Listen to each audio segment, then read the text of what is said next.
ఏ వాళ్ళు కూడా బాగా తీయగలరు. సో మీ ద్వారా యువతకు కూడా ఒక message, along with your career ఈ ట్రాన్స్ఫర్ దిస్ అవర్ మన యొక్క సంస్కృతి సంప్రదాయాల పురాణాలు ఇతిహాసాల్లో ఉన్న గొప్పతనం ఇది కూడా బయోపిక్ లాంటిదే కదండి. అంటే మనిషి దేవుడే దిగి వచ్చే. దాంతోపాటు రాఘవేంద్రరావు గారు కలియుగంలో వైకుంఠాన్ని సృష్టించగలడు, మనందరికీ చూపించగలని మరొకసారి ఆయన రుజువు చేశాడు.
భక్తి రసమైన యొక్క మరొక మంచి సినిమాను శ్రీ రాఘవేంద్రరావు గారు,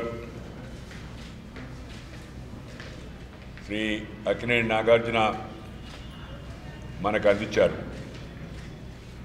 వాస్తవంగా చెప్పాలంటే అద్భుతం, ఒక్క మాటలో చెప్పాలంటే అద్భుతం. శ్రీ రాఘవేంద్రరావు గారి యొక్క సృజనాశక్తి,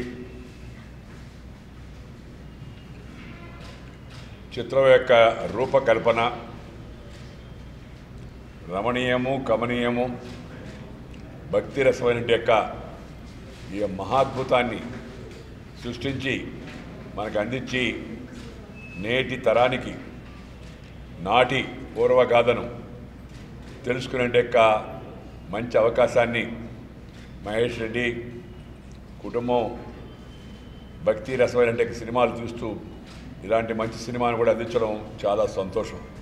శ్రీ వెంకటేశ్వర వైభవం, ఏడుకొండల యొక్క వెనుక నుండి యొక్క నేపథ్యము, వీటన్నిటినీ చాలా చక్కగా అధ్యయనం చేసి క్రోడీకరించి అద్భుతమైన రీతిలో మరచి మనకు అందించారు. సినిమా ఆద్యంతం చాలా ఆసక్తిగా మంచి ఆలోచనలు రేకెత్తింపజేసేట్టుగా మనసుకు ఆహ్లాదాన్ని, ఆనందాన్ని అందిస్తూనే భక్తి రస భావనను కల్పించేట ఈ మంచి చిత్రం మనందరికీ చాలా ఉపయుక్తం అవుతుందని, మన భారతీయులందరూ తప్పనిసరిగా చూడవలసిన సినిమా ఇది. తెలుగు సినిమా అని నాకు తెలుసు, కానీ భారతీయులందరూ ఈ బాలాజీ యొక్క సినిమాను అందరూ కూడా చూడవలసిన అవసరం ఎంతో కూడా ఉంది. తెలుగు వారందరూ కూడా పెద్దవాళ్ళు, చిన్నవాళ్ళు, వయోభేదం లేకుండా అందరూ కూడా ఈ సినిమా చూసి మనం మన యొక్క ఈ ఆధునిక యుగంలో వేగవంతమైన పయనంలో కాస్త భక్తి భావనతో జీవితం యొక్క రహస్యాన్ని, జీవన రహస్యాన్ని తెలుసుకునేందుకు ఉపయోగపడేట సినిమా చాలా అందరినీ కూడా సంతోషపరుస్తుంది, అందరికి కూడా ప్రేరణ కలిగిస్తున్నట్టు యొక్క విశ్వాసం నాకుంది. నేను హృదయపూర్వకంగా సినిమా నిర్మాతను, అలాగే నటుడు నాగార్జున వరుసగా మనకి ఈ భక్తి రసమైనటువంటి సినిమాలన్నీ అందిస్తున్నాడు. నాగార్జున యొక్క సాధారణమైన యొక్క మన మస్తిష్కంలో ఉండే యొక్క ఆ వ్యక్తిత్వం వేరు. ఈ మధ్యకాలంలో సినిమాలో వస్తున్నట్టు యొక్క అది అన్నమయ్య కావచ్చు, లేకపోతే రామదాస్ కావచ్చు, లేకపోతే మన షిర్డీ సాయి యొక్క ఆ సినిమా కావచ్చు. కానీ ఇప్పుడు ఇది కూడా, ఇవన్నీ మరొక నాగార్జున్ని మనకంతా చూపిస్తూ ఉన్నాయి. చాలా సంతోషం. చాలా చక్కగా ఆ పాత్రకు సరిపడే విధంగా మరి ఆయన చక్కగా నటించాడు. దాంతోపాటు రాఘవేంద్రరావు గారు కలియుగంలో వైకుంఠాన్ని సృష్టించగలడు, మనందరికీ చూపించగలని మరొకసారి ఆయన రుజువు చేశాడు. నేను బాగా దాన్ని ప్రతి అంశాన్ని ప్రతి క్షణాన్ని వీక్షిస్తూనే గమనిస్తూ ఉన్నాను, ఆలోచిస్తూ ఉన్నాను. ఎక్కడా ఎవరు వేరెత్తి చూపించడానికి వీలైనటి యొక్క అభ్యంతరకరమైన యొక్క లేకపోతే అసభ్యకరమైన యొక్క లేకపోతే ఇతరత్ర సినిమాల్లో ఉండేటి యొక్క ఏ లొసుగులు కానీ పొరపాట్లు కానీ అవేమీ లేకుండా చాలా చక్కగా ఆద్యంతం మన హృదయంతో మన మనసుకు సంతోషం కలిగించే విధంగా ఆ ప్రకృతి కమనీయమైన యొక్క రమణీయమైన దృశ్యాలు, ఆ తర్వాత ఆ యొక్క గ్రాఫిక్స్ ఎవరైతే చేశారో కానీ నాకు తెలవదు నిజంగా. వాస్తవంగా మన నదులు లేకపోతే కొండలపై నుంచి కిందకి పరవళ్ళు తొక్కుతున్నాయి అన్నట్టుగా ఆ భావన కూడా కనిపించే విధంగా సినిమాను తీయడం అది రాఘవేంద్రరావు గారికే సాధ్యం. నేటి తరం వాళ్ళందరూ కూడా వారి దగ్గర నుంచి ఈ కళలు ఆ కళలను ఏ విధంగా రూపొందించాలనే విషయం అందరూ తెలుసుకోవాల్సిన అవసరం ఎంతో ఉంది. సినిమా తాత్కాలికమైన యొక్క సంతోషాన్ని ఆనందాన్ని కల్పించడమే కాకుండా శాశ్వతమైన ముద్రను కూడా మన పథకంపై వేయగలదనే విషయాన్ని మరొకసారి రాఘవేంద్రరావు గారు రుజువుపరిచారు. నేను పాత రోజుల్లో స్వర్గీయ నందమూరి తారక రామారావు గారు నటించినట్టు ఏ శంకర్ రెడ్డి నిర్మించిన లవకుశ సినిమాను చూశాను ఆ రోజు. నాకు ఆ సినిమా చూస్తూ ఉంటే మధ్యలో మహేష్ చెప్తూ ఉన్నాను, నాకు మళ్ళా లవకుశ గుర్తొస్తుంది. అంత చక్కని సినిమాను రాఘవేంద్రరావు గారు రూపొందించారు. ఇది ఎక్కువ రోజులు ఆడుతుంది. భక్తి కదా, మీ అందరికి భక్తి కొద్దిగా ఆలస్యంగా వస్తుంది మామూలుగా ఎవరికైనా కూడా.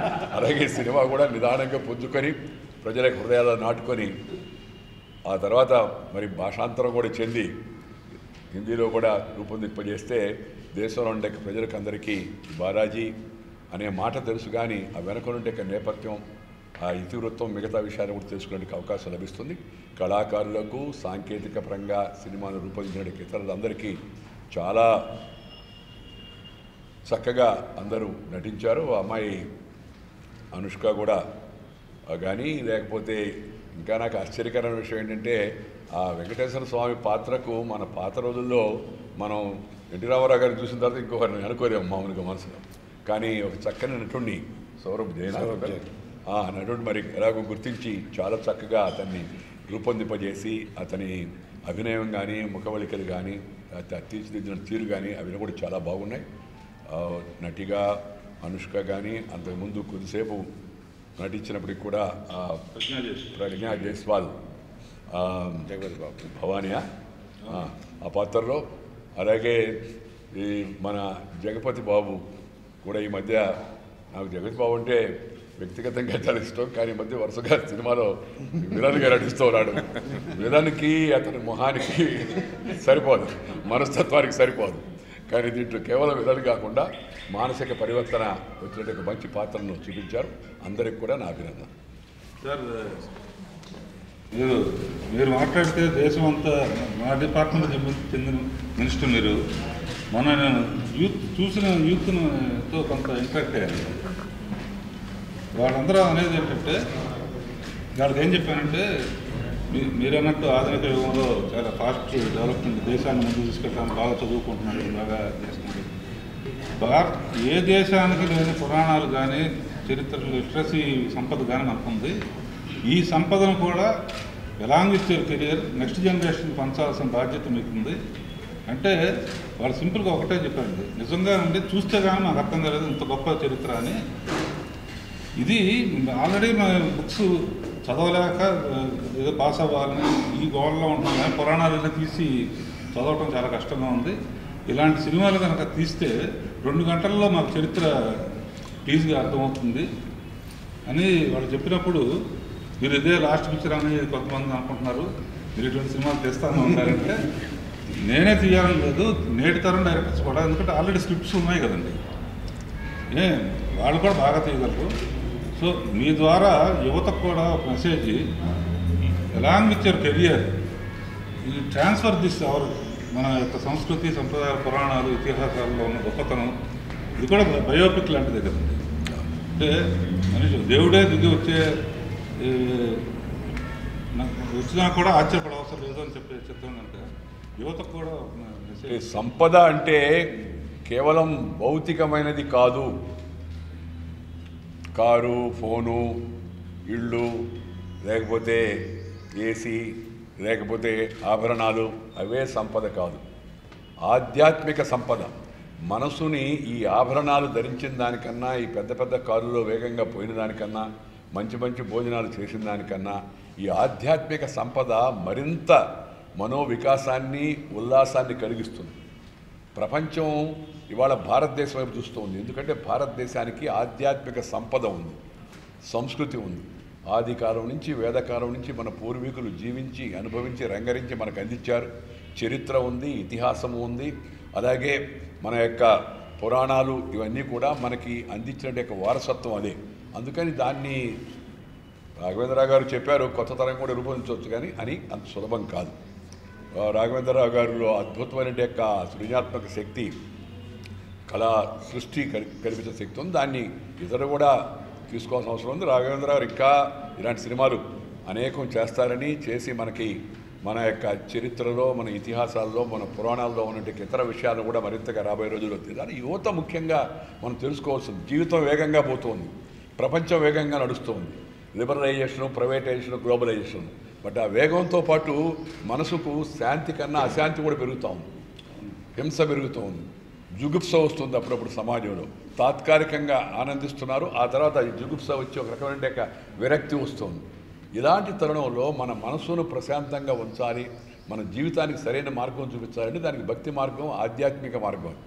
దానికి ఇలాంటి సినిమాలు మనందరం కూడా చూసి వాటిని ప్రోత్సహించాల్సిన అవసరం ఉంది. ముఖ్యంగా అందుకే చెప్పాను, అన్ని రకాల అన్ని స్థాయిల్లో ఉన్న వయసులో ఉన్న వాళ్ళందరూ, చిన్న పిల్లల దగ్గర నుంచి పెద్దవాళ్ళ వరకు అందరూ కూడా ఇలాంటి సినిమాలు చూసి వాటిని ప్రోత్సహిస్తే అది సమాజం మరింత శాంతిగా ఉండడానికి, మనసు కూడా శాంతిగా ఉండడానికి, అలాగే ఉల్లాసంతో పాటు మనకి ఒక రకమైన ఉత్సాహం, స్ఫూర్తి, మంచి మార్గాన్ని చూపించేది భక్తి మార్గం. అంటే ఏంది? మంచి మార్గాన్ని చూపించేది భక్తి మార్గం. దాన్ని మనందరం కూడా గుర్తుపెట్టుకొని ఆ విధంగా సినిమాలు ఇలాంటి వాటిని ప్రోత్సహించాలని ముఖ్యంగా నేను యువతరాన్ని అంతా కూడా కోరుతా ఉన్నాను. యువతరం ఇవాళ ఒక రకమైన యొక్క ఏమంటారు, మీమాంసంతో కొట్టుమిట్టాడుతూ ఉన్నారు. ఏంటి జీవితానికి పరమార్థం అంటే, జీవితం పరమార్థం కేవలం లాభార్జనే కాదు. జీవితానికి పరమార్థం మానసికమైన సంతోషము, ఆధ్యాత్మిక ఔన్నత్యం అనేది సినిమా యొక్క సందేశం. దాన్ని మనందరూ కూడా అర్థం చేసుకొని ముందుకు తీసుకెళ్లాల్సిన అవసరం. చక్కగా భారవి కూడా వరుసగా రాఘవేంద్ర గారితో కలిసి నడుస్తూ, ఈయన మాటకు ముందు కూడా ఆయన మాటలు రాస్తూ ఇప్పుడు మాట్లాడడం మొదలుపెట్టారు రాఘవేంద్ర గారు. సంతోషం అనుకోండి. మంచి మాటలు రాసి వాటిని మనం గుర్తుంచుకునే విధంగా సందర్భోచితమైన మాటలు రాయడం కూడా చిన్న విషయం కాదు. పైపించి ఇప్పుడున్న ఈ వేగంలో ఆ పాత పాటలు అవన్నీ గుర్తు రావడము, లేకపోతే సందర్భోచితంగా వాటిని ఉపయోగించడం కూడా చాలా ప్రత్యేకమైన కళ. వారిని కూడా నేను సందర్భంగా అభినందిస్తున్నాను. హలో, నేను Roshi Prakash. Please watch exclusive videos, interviews and gossips on India Glitz YouTube channel and also subscribe IG Telugu.